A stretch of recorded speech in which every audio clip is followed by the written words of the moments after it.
Radhe Radhe friends, कैसे हैं आप सब। मेरे लड्डू गोपाल चैनल में आप सबका स्वागत है फ्रेंड्स। आज मैं आप सबको जितिया व्रत की 2 कथा एक साथ सुनाने वाली हूँ फ्रेंड्स।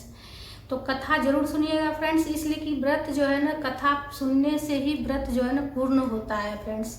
कथा सुनने से ही व्रत जो है ना पूरा होता है, तो इसीलिए से कथा जरूर सुन लीजिएगा फ्रेंड्स। और 2 कथा मैं एक साथ सुनाने वाली हूँ फ्रेंड्स। तो वीडियो पसंद आए तो कमेंट बॉक्स में राधे राधे का जयकारा जरूर लगाइएगा फ्रेंड्स। तो कथा मैं शुरू करती हूँ। चीलो सियारों की कथा। देखिए, चीलो और सियारों की कथा जो है ना, बहुत से लोग मतलब सुनाते हैं कि 2 बहनों का, बहुत से लोग सुनाते हैं देवरानी जेठानी रहती है, बहुत से जगह पर मतलब सुनाती है कि बहनें हैं, देवरानी जेठानी है, सखी सहेली है, तो इस तरह से मतलब सुनाती है। तो मैं तो मतलब जो सुनाने वाली हूँ उसमें 2 बहनें रहती है, चीलो और सियारन, 2 बहनों की कहानी है। तो देखिए, चीलो और सियारन 2 बहन रहती है। तो वो दोनों जो है ना, मतलब चीलो जो रहती है एक पेड़ के ऊपर रहती है, और उसी के नीचे जो है ना एक गुफा में सियारन रहती थी। ठीक है। तो जब जितिया का व्रत आया तो चीलो तो व्रत रखी और सियारन भी व्रत रखी। ठीक है, सियारन भी व्रत रखती है। और जैसे ही मतलब कि दोपहर का समय होता है तो चीलो तो पूरा नियम से व्रत कर रही थी, पर सियारन को लग जाती है भूख। अब वो भूख के मारे जो है ना, वो उनको बेचैनी सी होने लग जाती है। बस बगल में ही शमशान रहता है, शमशान घाट, वो वहाँ जाती है और वहाँ से जो है ना जाकर मांस और हड्डी वगैरह इकट्ठा करके ले आती है, अपनी गुफा में रख कर खा लेती है वो। ठीक है, दोपहर के बाद ही खा लेती है वो। तो उसके बाद जब वो खाती है, हड्डी उड्डी खाते रहती है, तो चीलों को आवाज़ आती है उसकी, मतलब हड्डी चबाने की। तो वो पूछती है कि क्या कर कर की आवाज़ें आ रही है तुम्हारी गुफा से बहन। तो बोलती है, अरे कुछ नहीं बहन, खाली पेट जो है, भूखे जो है, हम करवट बदल रहे हैं इधर से उधर, तो हमारी जो है हड्डी कर रही है भूखे के वजह से। तो फिर चीलो कुछ नहीं बोलती है। तो फिर अगले दिन पारण हुआ। पारण वाले दिन जो है ना, चीलो जो रहती है वो जाती है गौशाला में, जाकर दूध वगैरह पीकर अपना व्रत खोल लेती है। और सियारन जो रहती है वो भी अपना व्रत जैसे तैसे, मतलब उसका व्रत देखिए वो तो दोपहर के बाद खा ही लेती है, लेकिन बहन से तो झूठ बोली थी उसने कि हाँ हमने व्रत किए हैं पूरा। तो वो भी अपना व्रत कुछ खा पी के खोल लेती है अपना व्रत। तो इस तरह से दोनों का व्रत हो जाता है। तो देखिए, उसके बाद जब दोनों की मृत्यु हो जाती है तो दोनों का जन्म जो है ना एक राजा के यहाँ होता है। तो एक राजा के यहाँ जन्म होता है। तो जो मतलब सियारन रहती है वो रानी होती है, और जो है ना जो उसकी बहन रहती है चीलो, वो सियारन की मतलब दासी के रूप में जन्म लेती है। एक कहानी और भी मैं सुनाई हूँ, उसमें भी आप देख लीजिएगा, उसमें 2 बहन के रूप में जन्म होता है। बहुत सारी कहानी है। तो सियारन रानी बनती है और चीलो दासी बनती है। तो चीलो को जो है ना बहुत सुंदर सुंदर पुत्र थे, इसलिए कि वो पूर्व जन्म में भी जितिया का व्रत किया करती थी और इस जन्म में भी जितिया का व्रत किया करती थी। तो उसे बहुत सुंदर सुंदर पुत्र की प्राप्ति हुई। और जो सियारन रहती, जो रानी रहती है, उसके कोई संतान नहीं रहते हैं। तो राजा भी बहुत दुखी रहते हैं इस बारे में सोच करके, हमारे कोई संतान नहीं है, हमारा वंश कैसे चलेगा, आगे वंश कैसे बढ़ेगा, ये सोच सोच के राजा भी बहुत दुखी थे और रानी भी बहुत दुखी थी। तो फिर वो एक दिन दासी से पूछती है कि तुम्हारे इतने सुंदर सुंदर बालक हैं, तुम मतलब कैसे हुए, कुछ बताओ। तो फिर चीलो बोलती है, चीलो को जो है ना पूरा मतलब पिछले जन्म की बातें याद थी।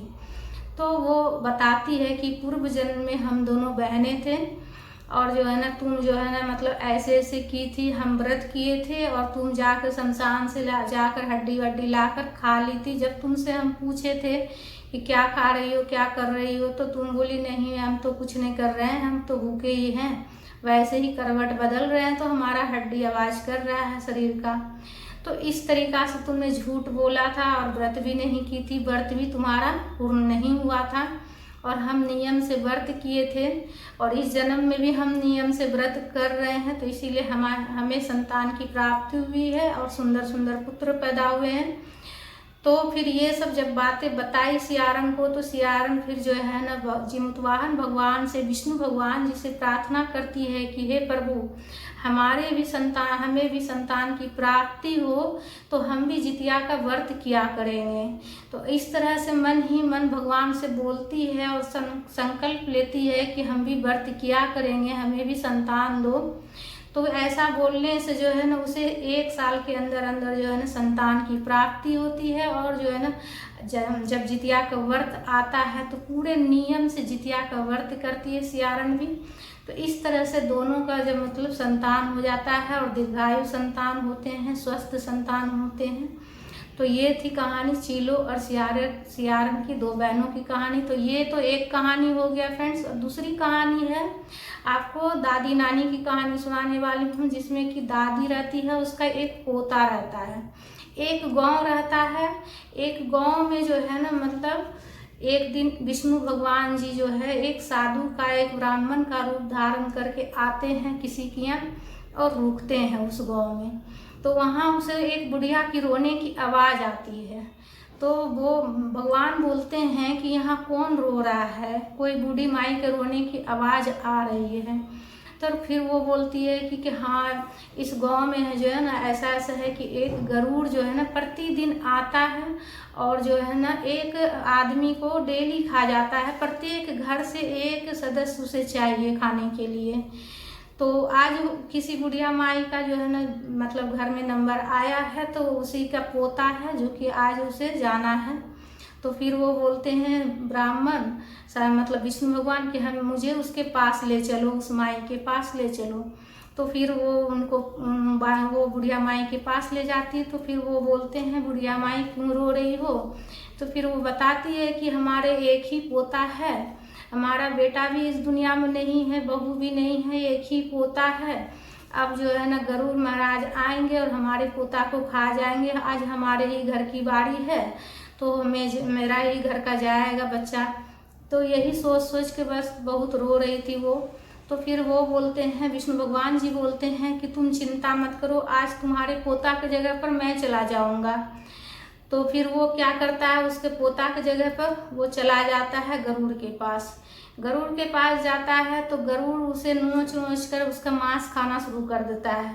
वो लेट जाता है, विष्णु भगवान जी लेट जाते हैं और गरुड़ महाराज उसका मांस चोंच से नोच नोच कर खाना शुरू कर देते हैं। तो एक साइड का एक भाग पूरा खा जाते हैं। तो विष्णु भगवान जी फिर जो है ना करवट बदल कर दूसरे भाग भी उनको दे देते हैं। तो यह देखकर गरुड़ महाराज सोचते हैं कि ये कोई जो है ना साधारण मनुष्य नहीं है, या तो ये कोई देवता है या कोई ऋषि मुनि है। इस प्रकार से एक भाग हम खा गए, फिर भी ये जीवित है और बिना मतलब कि चू चा किए हुए, बिना चिल्लाए रोए हुए, मतलब कुछ भी मतलब बोले हुए हमें दूसरा करवट दे दिए खाने के लिए। तो ये कोई साधारण मनुष्य नहीं है। तो फिर वो पूछते हैं, गरुड़ महाराज पूछते हैं कि आप कौन हो, अपना परिचय दीजिए। इस तरह से बोलते हैं। उसके बाद जो है ना गरुड़ महाराज उनसे प्रसन्न होकर उनका शरीर पूरा बना देते हैं और उनसे निवेदन करते हैं कि अपना परिचय दीजिए। तो फिर वो बोलते हैं कि मैं विष्णु भगवान हूँ, विष्णु भगवान हूँ। तो फिर वो प्रणाम करते हैं और बोलते हैं कि आप क्यों, फिर विष्णु भगवान बोलते हैं गरुड़ महाराज से कि आप क्यों मतलब इस गांव में सभी घर से एक एक सदस्य मतलब प्रतिदिन आप खा जाते हैं, ऐसा क्यों करते हैं आप? सब ऐसा नहीं करना चाहिए, ये गलत है। तो गरुड़ महाराज बोलते हैं कि प्रभु, इस गांव में कोई भी जीवित पुत्रिका का व्रत नहीं करता है, इसलिए से इस घर यहाँ पर जो है ना सभी का मतलब संतान अल्प आयु है, इसीलिए से मैं एक संतान प्रतिदिन मतलब खाता हूँ, इसी गांव से खाता हूँ अपना पेट भरने के लिए। तो फिर विष्णु भगवान वो गरुड़ बोलते हैं विष्णु भगवान जी को। तो फिर विष्णु भगवान जी गांव वाले को इकट्ठा करते हैं, सभी को बुलाते हैं एक जगह पर और बोलते हैं कि देखो तुम सब जो है ना अश्वनी मास के कृष्ण पक्ष में अष्टमी तिथि को जितिया का व्रत करो, सभी माताएं जितिया का व्रत करिए, ठीक है। तो इस तरह से विष्णु भगवान जी बोलते हैं कि सभी माताएं जितिया का व्रत कीजिए अष्टमी तिथि को, अश्वनी मास में कृष्ण पक्ष में। अष्टमी तिथि को व्रत कर कर नवमी को पारण कीजिए, नियम से विधि विधान से पारण कीजिए, तो आपके संतान दीर्घायु होंगे, कभी भी संतान के ऊपर कोई कष्ट नहीं होगा, स्वस्थ रहेगा। तो इस तरह से सभी गांव वालों को विष्णु भगवान जी बोलते हैं। तो सभी गांव वाले जितने भी माताएं रहती हैं जीवित पुत्रिका का व्रत करना शुरू कर देती है। इससे क्या होता है कि पूरे गांव वाले का जो संतान रहते हैं वो दीर्घायु हो जाते हैं। और गरुड़ महाराज वहाँ मतलब जो उस गांव में जो हम खाते थे, मतलब उस गांव में जो गरुड़ महाराज खाते थे, प्रतिदिन एक सदस्य को खा जाते थे, तो वो खाना बंद कर दिए और उस गांव में सभी संतानें जो है जीवित रहने लग गए, एक भी संतान नहीं मरे। तो ये कथा थी दादी और पोता की फ्रेंड्स। तो फ्रेंड्स दोनों कहानी हमने आप सबसे सुना दी है फ्रेंड्स। तो कहानी कथा हमारा ये आप सबको कैसा लगा?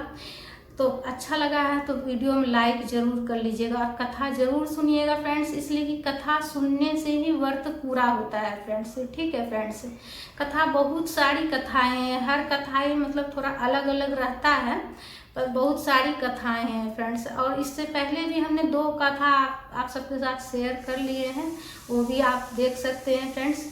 तो फ्रेंड्स वीडियो पसंद आए तो लाइक ज़रूर कर लीजिएगा और हमारे चैनल पर अगर नए हैं तो सब्सक्राइब जरूर कर लीजिएगा और कमेंट में राधे राधे का जयकारा जरूर लगाइएगा फ्रेंड्स। राधे राधे।